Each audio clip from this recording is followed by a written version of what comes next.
Hello student, welcome to Atul education. तो friend, आज हम लोग फाइनेंशियल अकाउंटिंग का एक चैप्टर करेंगे। चैप्टर का नाम है under writing of shares and debentures. तो फर्स्ट लेक्चर, इसके अंदर हम लोग कुछ बेसिक चीजें देखेंगे कि अंडर राइटिंग ऑफ शेयर्स क्या होता है, अंडर राइटिंग ऑफ सब शेयर्स एंड डिबेंचर्स क्या होते हैं, अंडर राइटर्स क्या होता है और अंडर राइटिंग कमीशन क्या होता है और ये कंपनी क्यों करती है। तो मैं ज़्यादा इसमें आपका टाइम वेस्ट नहीं करूंगा, थियोरटिकल पार्ट ज़्यादा नहीं कवर करेंगे।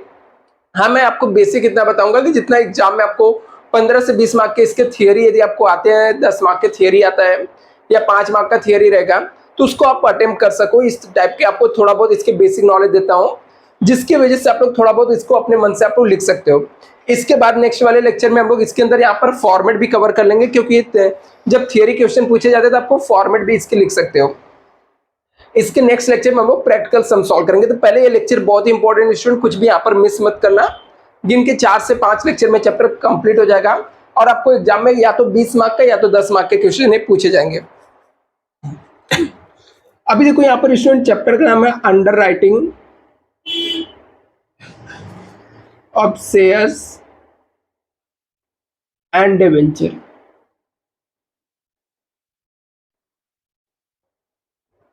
Means under writing of shares and debentures क्या होता है, under writing of shares and debenture क्या होता है, सबसे पहले हम लोग समझते हैं। फॉर एग्जाम्पल, एक कंपनी है, एक कंपनी अपना मार्केट में शेयर्स इशू करना चाहती है। एक कंपनी क्या चाहती है, मार्केट में शेयर्स इशू करना चाहती है। आई होप आपको पता ही रहेगा शेयर्स क्या होता है। जब कंपनी क्या करती है, अपने कैपिटल का कुछ पार्ट्स पब्लिक को इशू करती है, पब्लिक को देती है, तो उसे हम लोग क्या बोलते हैं, शेयर्स बोलते हैं। Share is the part of total share capital of the company. तो जब कंपनी क्या करती है, अपने शेयर्स को पब्लिक में इशू करना चाहती है, तो कंपनी क्या चाहती है कि पब्लिक में शेयर इशू होने के बाद इस कंपनी का शेयर्स जो हो जाएगा लिस्टेड हो जाएगा। लिस्टेड कहाँ पे होता है, शेयर्स कहाँ पे लिस्टेड होते हैं, स्टॉक एक्सचेंज में। स्टॉक एक्सचेंज क्या होता है, आई होप आप लोगों ने इसके नाम सुने होगा। आप लोगों ने NSC BSc national stock exchange, Bombay stock exchange होता है, यहाँ पर शेयर लिस्टेड होता है। लेकिन ये शेयर तभी लिस्टेड होगा जब कंपनी को कुछ इसके क्राइटेरिया फुलफिल करने पड़ेंगे। क्राइटेरिया कौन कौन, इसको देखने काम कौन करता है, ये कंपनी का शेयर तभी लिस्टेड होगा जब सेबी का गाइडलाइन फुलफिल करेगा, कंपनी एक्ट के जो क्राइटेरिया वो फुलफिल करेंगे, तो ये शेयर्स क्या होगा, यहाँ पर मार्केट में स्टॉक एक्सचेंज में लिस्टेड होगा। तो ऐसे में कंपनी क्या बोलती है, कंपनी को क्या क्राइटेरिया रहता है, बेसिक कंडीशन में बताता हूं जिसका यूज हम लोग को है। तो कोई कंपनी यदि अपना शेयर पब्लिक को इशू करती है, किसको इशू करती है, शेयर्स इशू करती है, किसको, पब्लिक को। वो शेयर्स स्टॉक एक्सचेंज में तभी लिस्टेड होगा जब उसके 90% शेयर्स क्या होंगे, सब्सक्राइब होंगे। 90% शेयर्स क्या होंगे, सब्सक्राइब होंगे। सब्सक्राइब को यदि मैं सिंपल से बताऊं तो, यदि कंपनी, मान लो एक कंपनी मार्केट में शेयर इशू करना चाहती है, 1 लाख शेयर इशू करना चाहती है, और इसके 90,000 शेयर्स यदि पब्लिक ने परचेस किया, तो ये कंपनी का शेयर्स क्या होगा, स्टॉक एक्सचेंज के अंदर लिस्टेड होगा। अदरवाइज इसके शेयर्स लिस्टेड नहीं होंगे। तो ऐसे में कंपनी को डर रहता है कि उसका शेयर पब्लिक ने नहीं खरीदा, तो इसके शेयर्स जो रहेंगे स्टॉक एक्सचेंज में लिस्टेड नहीं होंगे। तो कंपनी क्या करती है, अंडर राइटर को अपॉइंट करती है। किसको अपॉइंट करती है, अंडर राइटर। अंडर राइटर कौन होता है, अंडर राइटर कोई एक इंडिविजुअल हो सकता है, कोई सिंगल पर्सन हो सकता है।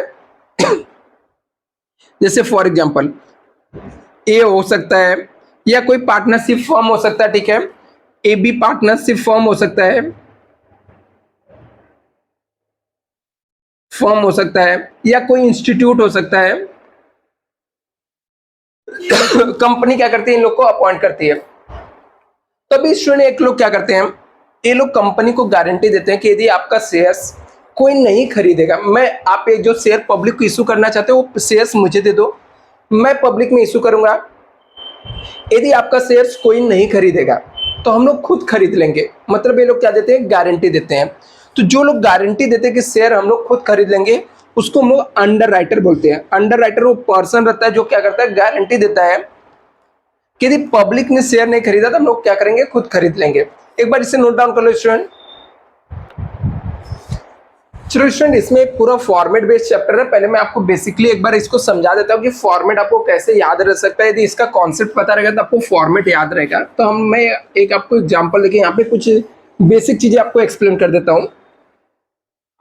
जैसे यदि हम लोग बात करें यहाँ पर तो कंपनी, फॉर एग्जांपल एक कंपनी है, कंपनी को 1 लाख शेयर्स इशू करना, 1 लाख शेयर्स क्या करने हैं, इशू करने हैं, शेयर्स इशू करना है। अभी कंपनी को डर है कि उसका जो शेयर्स है पब्लिक नहीं खरीद पाएगी, तो कंपनी क्या करती है, अंडर राइटर को अपॉइंट करती है। तो इसमें अंडर राइटर को क्या बेनिफिट रहता है, अंडर राइटर को ये बेनिफिट रहता है उनको इसके बदले में क्या मिलता है, कमीशन मिलता है। इनको क्या मिलता है, कमीशन मिलता है। अंडर राइटर को क्या बेनिफिट रहता है, इसके बदले में उनको क्या मिलता है, कमीशन मिलता है।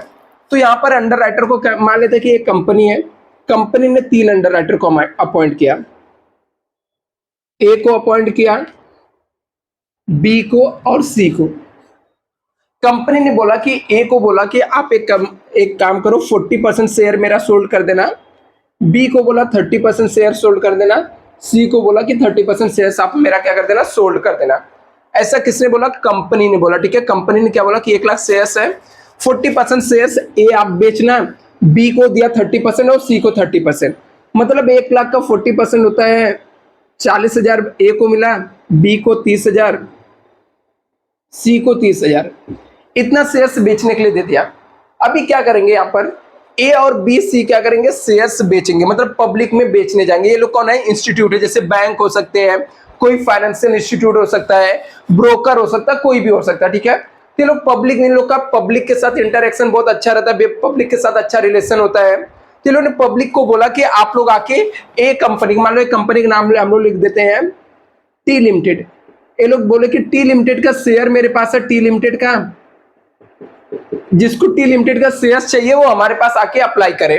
तो अभी कुछ लोग ने आकर यहाँ पर मान लेते हैं कि 40,000 में से 35,000 का एप्लीकेशन इसके पास आ गया, 20,000 का एप्लीकेशन इसके पास आ गया और 22,000 का एप्लीकेशन इसके पास आ गया।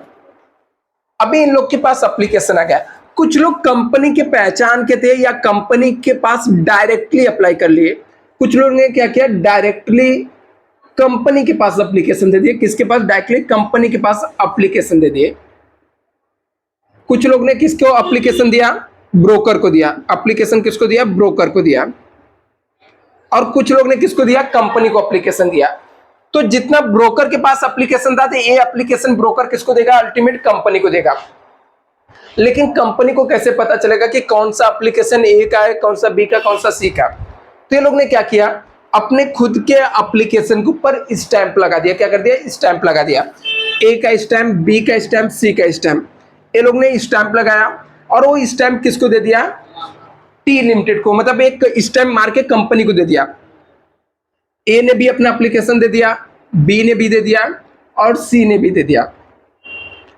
तो जितने के ऊपर इन लोग का स्टैंप किया हुआ था, इसको हम लोग बोलते हैं मार्क एप्लीकेशन। क्या बोलते हैं स्टूडेंट, मार्क एप्लीकेशन बोलते हैं। और जो डायरेक्टली कंपनी के पास एप्लीकेशन आता है, इसको हम लोग बोलते हैं अनमार्क एप्लीकेशन।